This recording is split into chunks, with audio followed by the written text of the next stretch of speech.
Is the Marcos impeachment complaint. Meow. So under the grounds of betrayal of public trust, I am filing an impeachment for President Marcos. And hopefully, Congress will remove him soon so we can start investigating those involved in the flood control anomalies. Bye-bye, Marcos. Bye-bye, Marcos. Of this nation. Mauna na po ako. I'm calling it now. Mr. President, for the sake of this nation, para po hindi magaya ka sa tatay mo, kay Ferdinand Marcos Sr., resign now. Magbitiw ka na po sa pwesto at hayaan mong malinis na muli ang gobyerno. The Filipinos deserve better. We don't deserve this. Tayo pong lahat, let us keep up the pressure, continue to engage. Kahit kayo po, let your voices be heard. Sabihin na ninyo ang inyong opinion tungkol dito. You are the future of this nation. Kayong lahat. Kayo ang may tunay na kapangyarihan.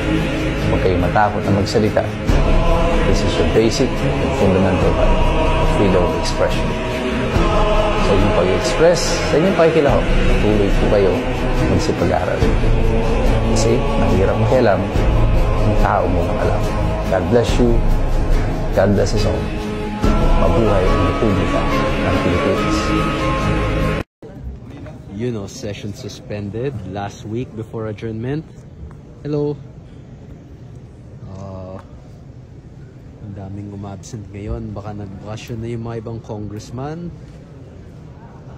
And may surprise ako. Meron tayong VAT abolition bill.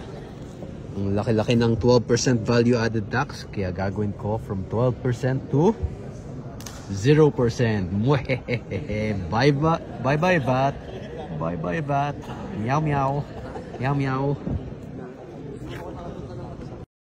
Ito ang reaction ko ng pinatawag na ng ICI si Martin Romualdez,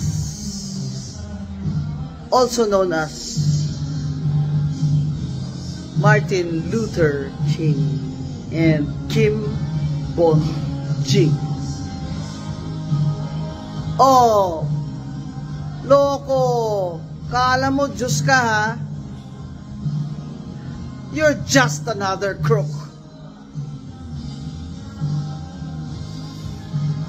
Welcome back to the crocodile farm. Absent ulit ang mga buhaya, nagbakasyon na. At may surprise ulit ako sa inyo. It is the Marcos impeachment complaint. Meow. So under the grounds of betrayal of public trust, I am filing an impeachment for President Marcos. And hopefully, Congress will remove him soon so we can start investigating those involved in the flood control anomalies. Bye-bye, Marcos. Bye-bye, Marcos.